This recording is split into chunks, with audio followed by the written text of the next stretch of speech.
নরেন্দ্র মোদীর সাথে বৈঠকে কোনো রাগঢাক না রেখেই স্বৈরাচারী খুনি হাসিনাকে ফেরত চেয়েছেন প্রধান উপদেষ্টা ড মোহাম্মদ ইউনূস।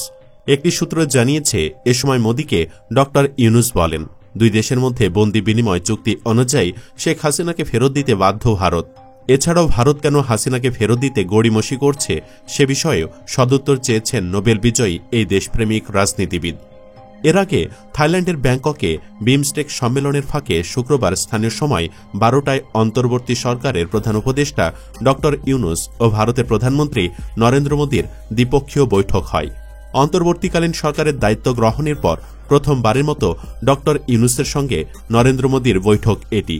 এই বৈঠকে আরও কি দাবি দাওয়া পেশ করেছে বাংলাদেশ, চলুন সেসব বিষয়ে বিস্তারিত জেনে নেওয়া যাক। নাম্বার 1, শেখ হাসিনার প্রত্যর্পণ। শত শত খুন আর নানা অভিযোগে অভিযুক্ত শেখ হাসিনার প্রত্যর্পণ বাংলাদেশের রাজনৈতিক অঙ্গনে অন্যতম আলোচনার বিষয়। শেখ হাসিনাকে ফেরত পাঠাতে গত ডিসেম্বরে দিল্লির বাংলাদেশ হাই কমিশন থেকে ভারতের পররাষ্ট্র মন্ত্রণালয়ে কূটনৈতিক পত্র দেওয়া হয়। গণহত্যাসহ মানবতাবিরোধী অভিযোগে শেখ হাসিনাকে দেশে ফেরত এনে বিচারের মুখোমুখি করতে চায় অন্তর্বর্তী সরকার। কিন্তু এই ঘটনার 3 মাস পেরিয়ে গেলেও ভারতের পক্ষ থেকে কোনো রেসপন্স করা হয়নি। এক পর্যায়ে বাংলাদেশ সরকারের পক্ষ থেকে জানানো হয়, হাসিনাকে ফেরত না দিলেও অন্তত যেন তার মুখ বন্ধ রাখার ব্যবস্থা করা হয়, কিন্তু সেটিও করা হয়নি। তাই শেষ পর্যন্ত মোদীর কাছে সরাসরি হাসিনাকে ফেরত চেয়েছেন ড ইউনূস। উল্লেখ্য, দলে নেতাকর্মীদের বিপদে ফেলে ভারতে পালিয়ে যাওয়া সাবেক প্রধানমন্ত্রী শেখ হাসিনা ফের একই খেলায় মেতেছেন। দলীয় কার্যালয় উদ্ধারের জন্য তিনি নেতাকর্মীদের সংঘবদ্ধ হয়ে মাঠে নামতে নির্দেশ দিচ্ছেন। এমনকি উস্কানি দিয়ে বলেছেন, মাঠে নামার সময় এক গ্রুপ সামনে, আরেক গ্রুপ পেছনে থাকবা। সামনের গ্রুপ আক্রান্ত হলে পেছনের গ্রুপকে হামলা চালাতে হবে। কেউ হামলা করতে এলে তাদের চরম শিক্ষা দেওয়ার কথাও বলেছেন। এদিকে এরকম নির্দেশনা নিয়ে খোদ আওয়ামী লীগের নেতাকর্মীরা বিরক্ত এবং সংক্ষুব্ধ। নাম প্রকাশে অনিচ্ছুক বেশ কয়েকজন নেতা বলেন, সত্যি কথা বলতে কি, কেউ হয়তো এ মুহূর্তে ভয়ে বা অন্য কোনো কারণে প্রকাশ্যে শেখ হাসিনার বিরুদ্ধে কথা বলবেন না। কিন্তু 5 আগস্টের পর দলের অনেক নেতাকর্মী ওনার ওপর চরম ক্ষুব্ধ, কারণ ওনার এবং ওনার আশপাশে থাকা কিছু হাইব্রিড আওয়ামী লীগারের ভুল ও লোভের কারণে আজ দলের এ চরম পরিণতি দেখা দিয়েছে। এখন দেখার বিষয়, শেষ পর্যন্ত হাসিনাকে নিয়ে কি সিদ্ধান্ত নেয় ভারত। নাম্বার 2, সীমান্ত হত্যা বন্ধ। বিমস্টেকের বৈঠকে মোদীকে সরাসরি সীমান্ত হত্যা বন্ধ করতে বলেছেন ড ইউনূস। তবে ভারত যদি ইউনূসের কথা না শোনে তাহলে ভিন্ন পথে হাঁটতে পারে বাংলাদেশ। কারণ বাংলাদেশের সীমান্তে কান্না থামছে না সীমান্ত হত্যা। এই হত্যা বন্ধ করতে ভারতের ওপর আন্তর্জাতিক চাপ তৈরির পরামর্শ দিয়েছেন বিশ্লেষকেরা। মানবাধিকার সংগঠন আইন ও সালিশ কেন্দ্রের হিসাবে গত 11 বছরে সীমান্তে বিএসএফ এর হাতে 345 জন বাংলাদেশি নিহত হয়েছেন। সীমান্তে সবশেষ নিহত হওয়া বাংলাদেশের নাম আলামিন। তিনি ব্রাহ্মণবাড়িয়ার কসবা উপজেলার বায়েক ইউনিয়নের বাসিন্দা। 18 ফেব্রুয়ারি রাতে পুটিয়া সীমান্তে ভারতীয় সীমান্তরক্ষী বাহিনী বিএসএফ এর গুলিতে তিনি নিহত হন। আলামিন পুটিয়া গ্রামের সুলতান মিয়ার ছেলে। তাদের বাড়ি সীমান্ত থেকে মাত্র 300 গজ ভেতরে।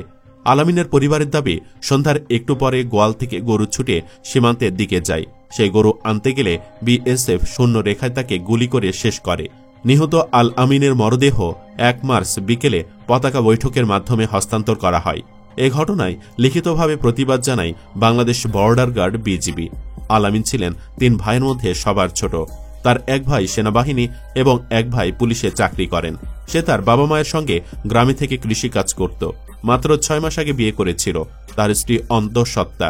বিএসএফ যাদের গুলি করে শেষ করে দেয় তাদের সবারই এমন কোনো না কোনো হৃদয় বিদারক ঘটনা আছে। আর এজন্যই সরাসরি বৈঠকে ভারতে নির্যাতন বন্ধ করতে বলেছেন ইউনূস। নাম্বার 3, গঙ্গার পানি চুক্তির নবায়ন। ভারতের কাছে বাংলাদেশের যেসব বিষয় দাবি দেওয়া আছে তার মধ্যে অন্যতম একটি হচ্ছে গঙ্গার পানি চুক্তি। ভারতের সাথে চুক্তি অনুযায়ী পানি পাচ্ছে বাংলাদেশ, যে চুক্তিটি শেষ হবে 2026 সালে। কিন্তু ড ইউনূস এই চুক্তি নবায়নের জন্য মোদীকে প্রস্তাব দিয়েছেন। আগস্টের পট পরিবর্তনের পর ভারত বাংলাদেশের মধ্যে চলা টানাপোড়েনে বরফ কিছুতেই গলছে না। দুদেশের মধ্যে পারস্পরিক আস্থা বিশ্বাসের যে ঘাটতি তা ঠান্ডা হবারও ইঙ্গিত মিলছে না। তবে স্বস্তির বিষয় হচ্ছে, এই উত্তেজনার মধ্যেও গঙ্গার পানি ঠিকমতোই পাচ্ছে বাংলাদেশ। ভারতের পক্ষ থেকে জোর করে গঙ্গার পানি আটকে রাখার অভিযোগ অনেকে করলেও বাংলাদেশের প্রতিনিধি দল সরেজমিন পর্যালোচনা করে জানায়, দুদেশের পানি বন্টন চুক্তি অনুযায়ী পানির ন্যায্য হিস্সা পাচ্ছে পদ্মা। বাংলাদেশ ও ভারতের মধ্যকার গঙ্গা চুক্তি বিষয়ক যৌথ কমিটির বৈঠক চলমান রয়েছে। বৈঠকে ইন্দো বাংলাদেশ যৌথ নদী কমিশনের বাংলাদেশের প্রতিনিধি দলের প্রধান হিসেবে নেতৃত্ব দিচ্ছেন মোহাম্মদ আবুল হোসেন। দুদেশের যৌথ নদী কমিশনের ৮৬তম এই বৈঠক চলবে ৮ মার্চ পর্যন্ত। জানা যায় ১৯৯৬ সালে ভারত বাংলাদেশের মধ্যে চুক্তি হয় গঙ্গার পানি বন্টন নিয়ে।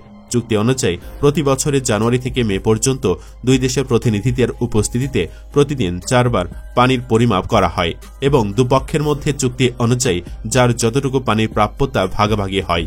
এদিকে ৩০ বছরের জন্য সম্পাদিত গঙ্গার পানি বন্টন চুক্তির মেয়াদ শেষ হবে আগামী বছর ডিসেম্বরে। মেয়াদ শেষ হওয়ার আগে চুক্তি নবায়নের ক্ষেত্রে উভয় দেশ নতুন করে চলমান বাস্তবতা যাচাই করে যৌথ নদী কমিশন। বাংলাদেশের পক্ষ থেকে গঙ্গা চুক্তির মেয়াদ বাড়ানোর কথা উঠেছে। এবার সেটি সরাসরি জানিয়েছেন ডক্টর ইউনুস। নাম্বার 4, তিস্তা চুক্তি। থাইল্যান্ডে মোদির সাথে বৈঠকে তিস্তার বিষয়েও কথা বলেছেন ডক্টর ইউনুস। বাংলাদেশের উত্তরের বিস্তীর্ণ এলাকার কৃষি ও প্রকৃতি তিস্তার উপর নির্ভরশীল। অভিন্ন এ নদীর পানির ন্যায্য হিসার জন্য উজানের দেশ ভারতের দিকে দীর্ঘকাল ধরে তাকিয়ে আছে বাংলাদেশ। এ নিয়ে একটি খসড়া রূপরেখা তৈরি থাকলেও ভারতের অভ্যন্তরীণ রাজনীতির কারণে এখনও চুক্তি নিয়ে ধোঁয়াশা কাটেনি। ২০১১ সালে তৎকালীন ভারতের প্রধানমন্ত্রী মনমোহন সিংয়ের বাংলাদেশ সফরে তিস্তা চুক্তি সই হওয়ার কথা থাকলেও শেষ মুহূর্তে পশ্চিমবঙ্গের মুখ্যমন্ত্রী মমতা বন্দ্যোপাধ্যায়ের আপত্তির কারণে হয়নি। তবে ভারতের প্রধানমন্ত্রী সে সময় বলেছিলেন তারা এমন কোনো পদক্ষেপ নেবে না যার বিরূপ প্রভাব পড়ে। অথচ ২০১১ সালের পর থেকে তিস্তার পানি একতরফা প্রত্যাহার করছে ভারত। এমনকি নিয়ম না মেনে পানি সরাতে গত বছর উজানে আরও 2টি খাল খননের উদ্যোগ নেয় পশ্চিমবঙ্গ সরকার। তবে গত বছর সাবেক প্রধানমন্ত্রী শেখ হাসিনার ভারতে 2 দিনের রাষ্ট্রীয় সফরে সবার প্রত্যাশা ছিল এবার সুরাহা হতে পারে পানি বন্টন চুক্তির। কিন্তু জুনে 2 প্রধানমন্ত্রীর বৈঠক শেষে জানা যায় তিস্তার পানি চুরি করতে নতুন পন্থা অবলম্বন করছে মোদি। সে সময় নরেন্দ্র মোদি জানান পানি বন্টন চুক্তি নয়, তিস্তার পানি সংরক্ষণ ও ব্যবস্থাপনায় একটি মহাপরিকল্পনা নিয়ে আলোচনা করতে শিগগিরই বাংলাদেশ যাবে একটি কারিগরি দল। গবেষকদের মতে ভারতের এমন পরিকল্পনার মধ্য দিয়ে অনিশ্চিত হয়ে পড়ে কাঙ্ক্ষিত পানি বন্টন চুক্তি। আর চুক্তি ছাড়া ভারতের এ মহাপরিকল্পনা কোনো কাজে আসবে না। ফলে অতি দ্রুত তিস্তা চুক্তি বাস্তবায়ন করতে ভারতকে চাপ দিয়েছেন ইউনুস। নাম্বার 5, ভারতীয় গণমাধ্যমের গুজব রোধের বিষয়ে আলোচনা।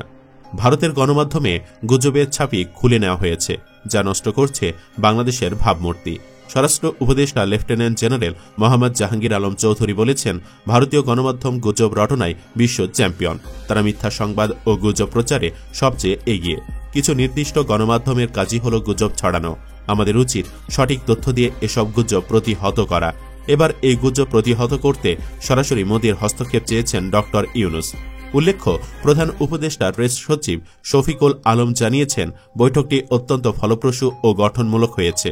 5 আগস্টের ছাত্র জনতার অভ্যুত্থানের পর টানাপোড়েনের মধ্যে যাচ্ছে ঢাকা দিল্লি সম্পর্ক। এমন পরিস্থিতিতে অধ্যাপক ইউনুস ও নরেন্দ্র মোদি প্রথমবারের মতো আলোচনায় বসলেন। অবশ্য দ্বিপক্ষীয় আলোচনার আগে গতকাল বৃহস্পতিবার বিমস্টেক নেতাদের সম্মানে আয়োজিত নৈশভোজে অধ্যাপক ইউনুসের সঙ্গে নরেন্দ্র মোদির দেখা হয়।